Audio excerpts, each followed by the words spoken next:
நான் ஏஞ்சலின். இவர் இந்த மகன் ஜெருஷன், கடைசி மகன். எனக்கு 4 மகன்மார், இவர் கடைசி.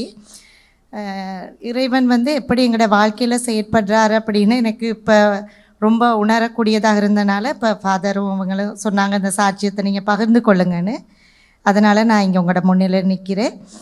நாங்கள் இன்றைக்கி வாரதுக்கு தான் ரெடி ஆகிட்டு இருந்தோம் டிவைன் ரிட்ரீட் சென்டருக்கு.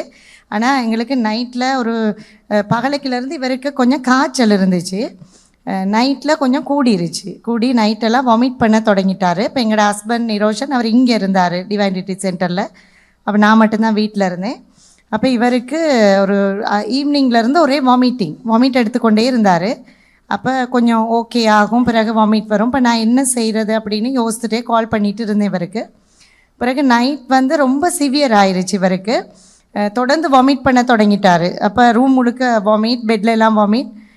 சரியா 1:30க்கு இவர் ரொம்ப வீக்காக இருந்தார். அப்போ நான் எங்களோட ஹஸ்பண்டுக்கு கால் பண்ணி சொன்னேன், எனக்குன்னா இப்படி ஒரு கண்டிஷனில் கூட்டிகிட்டு வர முடியாது, நீங்கள் கொஞ்சம் நான் சில்ட்ரன் ரூம் பொறுப்புனால கொஞ்சம் அதுகளையும் கொஞ்சம் பாருங்கள், யாரையும் போட்டு அதை கொஞ்சம் செய்ய பாருங்கள், எனக்கு கன்சன்ட்ரேட் பண்ணவே இல்லாமல் இருக்குது, இவரோட ஹெல்த்தை யோசிச்சு அப்படின்ட்டு.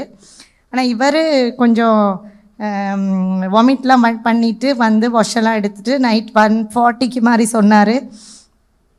நான் சொன்னேன், பாபா நாளைக்கு நாங்கள் டிவைனுக்கு போக இல்லாதன்றோன்னே இவர் சொன்னார், இல்லைம்மா டிவைனுக்கு போனால் எனக்கு சுகமாகிரும், நான் காலையில் போவோம் அப்படின்ட்டு. அப்போ எனக்கு ஃபாதர்கிட்ட பிளெஸ்ஸிங் எடுத்து டிவைனில் போனால் எனக்கு சுகமாகிரும் அப்படின்னு. அப்படின்னா திருப்பி நிரோஷனுக்கு கால் பண்ணேன். இவரோட ஃபேத்தை பார்க்கக்குள்ள எனக்கு என்ன செய்கிறதுன்னு தெரியலை. இவர் இப்படி சொல்கிறாரு, இந்த சின்ன ஒரு ஃபெய்த்தை பார்க்கக்குள்ள எனக்கு ஒரு டிசிஷன் எடுக்க இல்லாமல் இருக்குது, காலையில் பார்ப்போம்னு சொல்லிவிட்டு நாங்கள் படுத்துட்டோம்.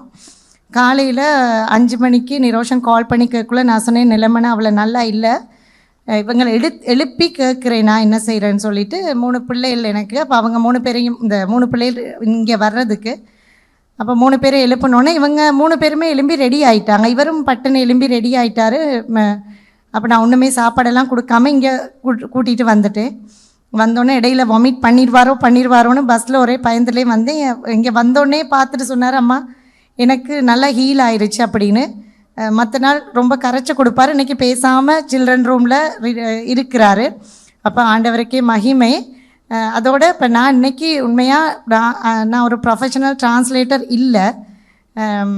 இப்போ இன்றைக்கி டிரான்ஸ்லேட் பண்ண வேண்டியவங்க உங்களை முன்னிலையில் வர இல்லாமல் போயிடுச்சு, அவங்களுக்கு ஒரு தவிர்க்க முடியாத சந்தர்ப்பத்தினால.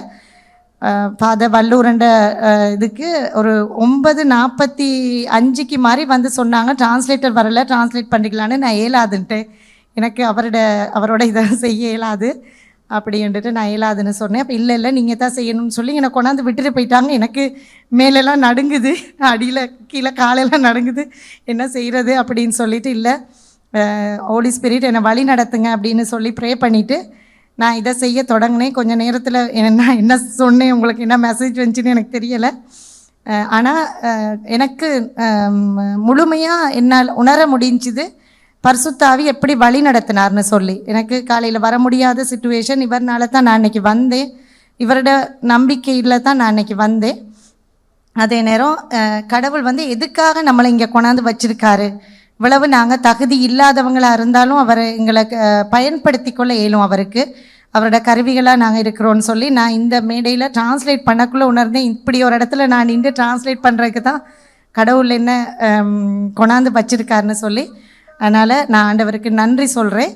இந்த நேரத்தில் எப்படி கடவுள் நம்மளை பயன்படுத்துறதுக்கு பார்த்துட்ருக்காருன்னு சொல்லி அப்படியே எங்களை கடவுள்கிட்ட அர்ப்பணித்தா அவர் எங்களை பயன்படுத்தி கொள்ளுவார். அந்த நம்பிக்கையை நான் உங்களுக்கு தரணும்னு நினைக்கிறேன். நன்றி. ஆண்டவருக்கே மகிமை. ஆண்டவருக்கே நன்றி. ஸ்தோத்திரம்.